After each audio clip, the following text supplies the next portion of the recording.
Venezuela still has its land. It no longer has its sky. On November 29th, President Trump announced that the entire Venezuelan flight information region, over 900,000 square kilometers, is closed to all civilian and all non-U.S. military aircraft. The order took effect immediately, with no prior notice to ICAO, the United Nations, or the Organization of American States. Within minutes, Venezuelan airways vanished from aviation charts. 42 international flights were canceled, and regional traffic is now rerouting through Colombia or the Atlantic, adding up to 90 minutes of extra flying time and higher costs for airlines and passengers. U.S. enforcement assets are already active. A carrier strike group sits east of the Lesser Antilles, while fighters and surveillance aircraft operate from bases in Puerto Rico and Florida. For pilots, the message is simple: avoid the airspace. The move follows a familiar pattern. In Grenada in 1983, in Panama in 1989, in Iraq through the 1990s, and in Libya in 2011. Airspace restrictions were among the first steps in wider operations. In each case, control of the sky came before anything else. Tonight, Venezuela's map shows that same red overlay. Flights diverted, military assets positioned, communications tight, and for now the restriction remains in force, with no further decisions announced. The sky over Venezuela sits under exclusive U.S. control. What happens beneath it is now being shaped in Washington. The map is shifting fast, faster than most expect. Follow map narratives to catch every new line, every movement, every red zone in real time. When people say, well, why would the U.S. government want to do this? Why would they want to overthrow Maduro? They're using the socialist argument, but you mentioned oil at the heart of it. Is that what we're really looking at here, is oil and resources, the overthrowing of this government so that the United States can control its oil resources?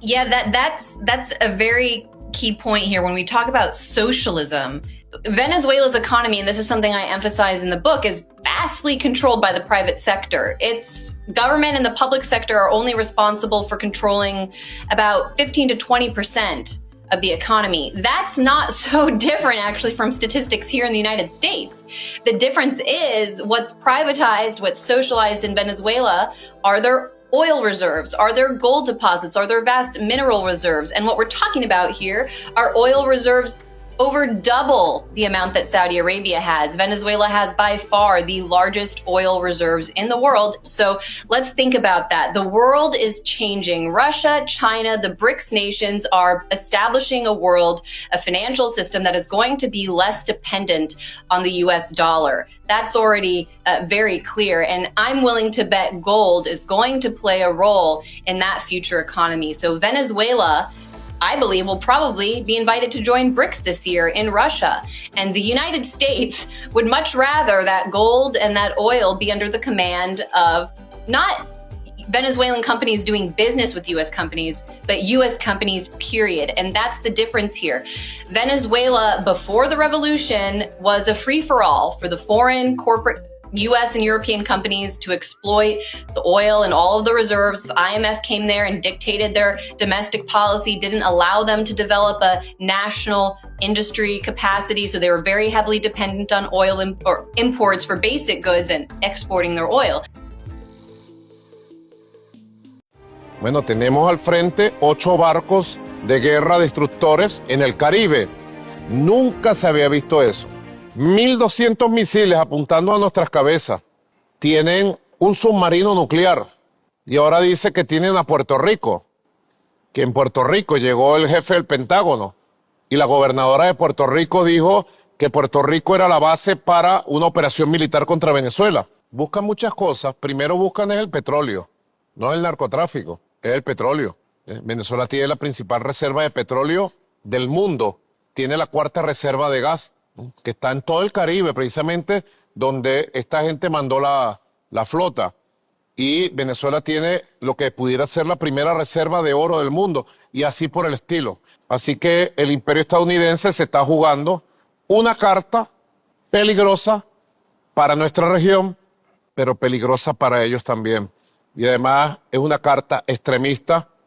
No pueden decir de Maduro que tiene armas de destrucción masiva. Entonces sacan los relatos que han sacado hollywoodenses, donde Maduro es el malo de la película y los buenos son ellos. Y entonces van a mandar a su ejército. Buscan por la vía de la intimidación militar, sacar la cara por la ultraderecha, por la extrema derecha, por los intereses imperiales, porque internamente los hemos derrotado. Venezuela, we're fucking doing it again. My spidey sense is tingling, especially as a GWAT veteran. Did you know that in 2002, the Bush administration and the CIA assisted in a coup to try to overthrow the Venezuelan government? They did this because Hugo Chavez nationalized their oil industry. And instead of investing in US corporations to assist with their oil production, he was investing in social programs to help his own country. Bush, the oil companies, they didn't like that shit. Chavez was only ousted for 2 days. But after those 2 days was over, the US quickly tried to spin it as a populist uprising, which it wasn't. Iraq came along and Venezuela got off the hook at the time. But here we are in 2025, and Trump is making any excuse he can to try to figure out a way to get into Venezuela. You know Venezuela has the largest oil reserves in the world, right? More than Saudi Arabia. Poor men dying in rich man's wars. This is an age-old playbook. The US makes up a bullshit reason to go into a country, rape them of their resources, and leave them high and dry. Don't fucking fall for it again.